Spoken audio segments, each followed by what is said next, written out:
성경 읽어주는 남자입니다.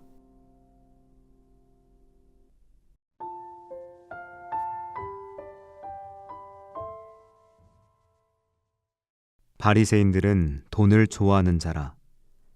이 모든 것을 듣고 비웃거늘 예수께서 이르시되 너희는 사람 앞에서 스스로 옳다는 자이나 너희 마음을 하나님께서 아시나니 사람 중에 높임을 받는 그것은 하나님 앞에 미움을 받는 것이니라. 율법과 선지자는 요한의 때까지요 그 후부터는 하나님 나라의 복음이 전파되어 사람마다 그리로 침입하느니라. 그러나 율법의 한 획이 떨어짐보다 천지의 없어짐이 쉬우리라. 무릇 그 아내를 버리고 다른 데 장가드는 자도 간음함이요 무릇 버리운 이에게 장가드는 자도 간음함이니라. 한 부자가 있어 자색 옷과 고운 베옷을 입고 날마다 호화로이 연락하는데 나사로라 이름한 한 거지가 헌대를 앓으며 그 부자의 대문에 누워 부자의 상에서 떨어지는 것으로 배불리려 하매 심지어 개들이 와서 그 헌대를 핥더라. 이에 그 거지가 죽어 천사들에게 받들려 아브라함의 품에 들어가고 부자도 죽어 장사되매 저가 음부에서 고통 중에 눈을 들어 멀리 아브라함과 그의 품에 있는 나사로를 보고 불러 가로되 아버지 아브라함이여 나를 긍휼히 여기사 나사로를 보내어 그 손가락 끝에 물을 찍어 내 혀를 서늘하게 하소서. 내가 이 불꽃 가운데서 고민하나이다. 아브라함이 가로되 예 너는 살았을 때에 내 좋은 것을 받았고 나사로는 고난을 받았으니 이것을 기억하라.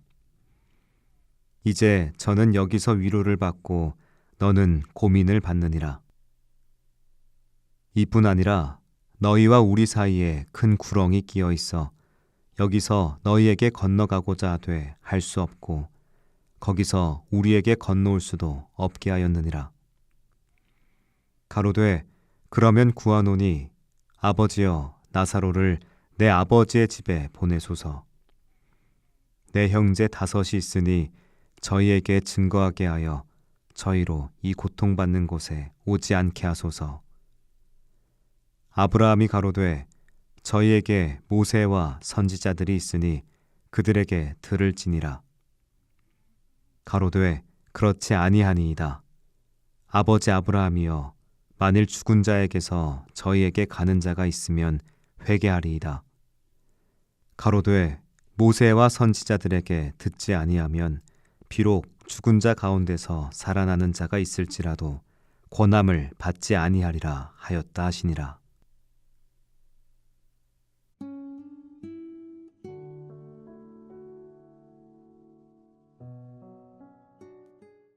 죽은 사람이 살아나서 말해준다면 믿을 텐데 이렇게 말하는 사람들이 있습니다.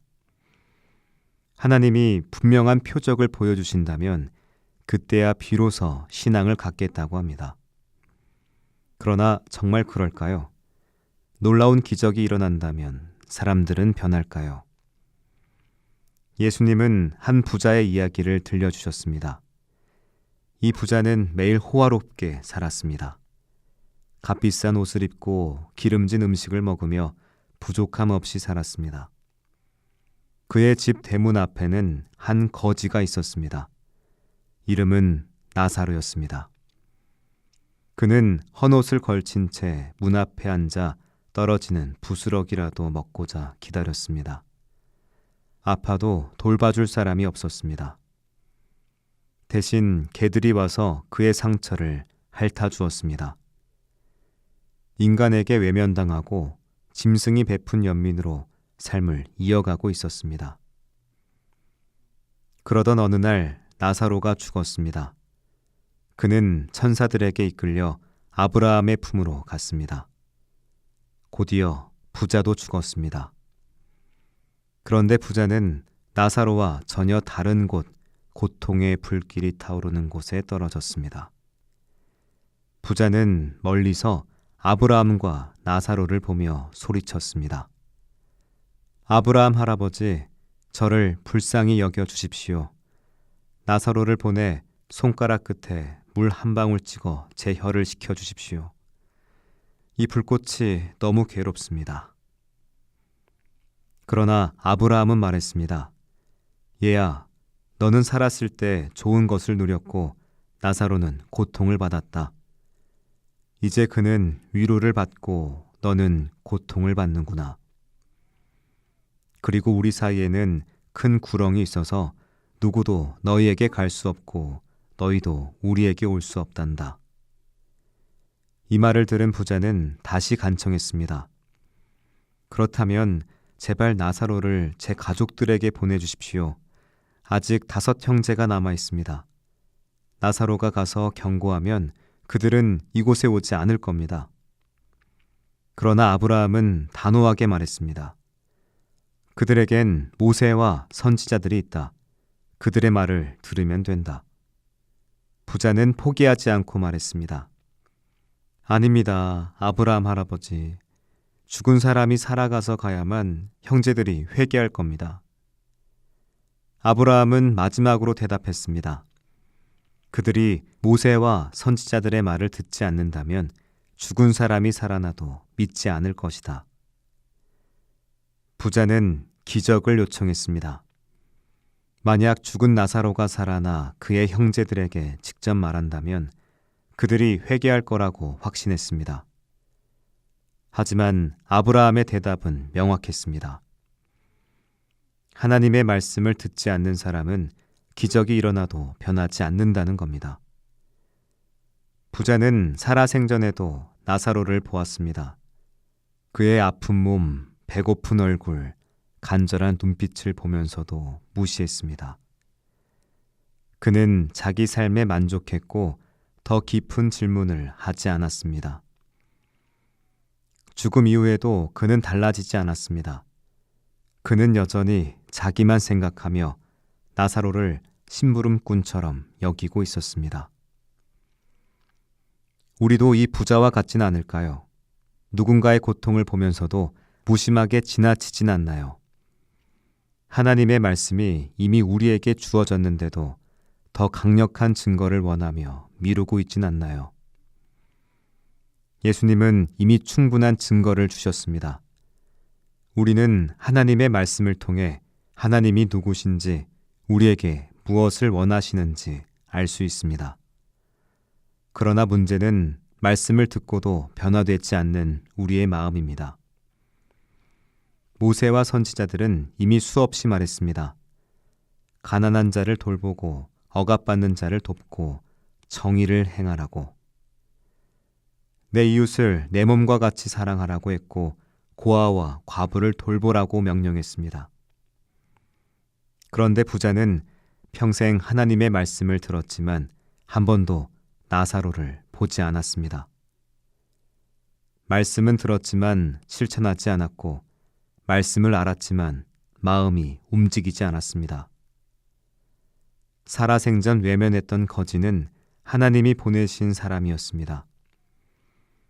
나사로는 부자의 영적 상태를 드러내는 증인이었습니다. 그는 눈앞의 고통을 보지 못했고 하나님의 명령을 무시했습니다. 기적은 사람을 변화시키지 않습니다. 부자가 기적을 원했던 것은 그의 형제들도 자신과 같은 길을 가지 않게 하기 위함이었습니다. 하지만 그들이 정말 변하려면 기적을 보는 게 아니라 말씀을 듣고 행해야 했습니다. 하나님은 이미 충분한 말씀을 주셨습니다.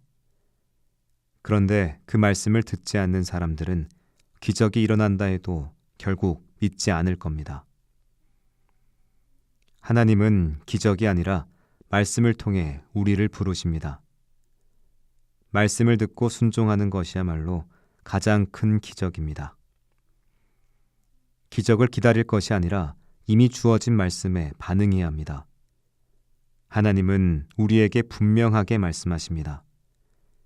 내 이웃 사랑하기를 내 자신과 같이 사랑하라. 가난한 자를 불쌍히 여기는 것은 여호와께 구워드리는 것이니 그의 선행을 그에게 갚아주시리라. 눈앞에 나사로를 보고 그의 아픔에 손을 내밀며 하나님의 사랑을 실천해야 합니다. 기도하겠습니다. 주님, 기적을 기대하기보다 말씀을 듣고 실천하게 하소서.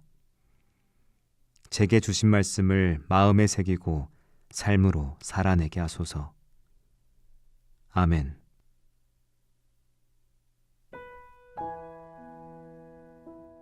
지금까지 묵상에 함께하는 교회 홍정한 목사, 내레이션 성경 읽어주는 남자였습니다.